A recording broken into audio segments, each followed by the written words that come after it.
Robbing kim? Robbim Alloh. Dining qaysi? Dinim Islom.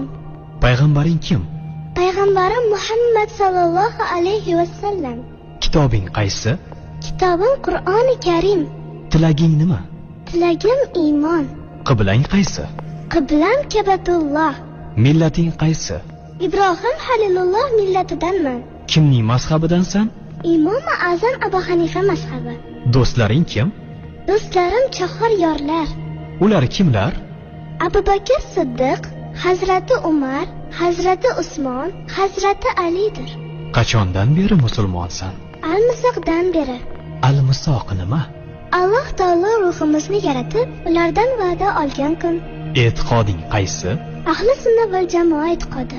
Kimni yaxshi ko'rasan? Alloh taoloni. Undan keyinchi? Payg'ambarimiz Muhammad alayhissalomni. Undan keyin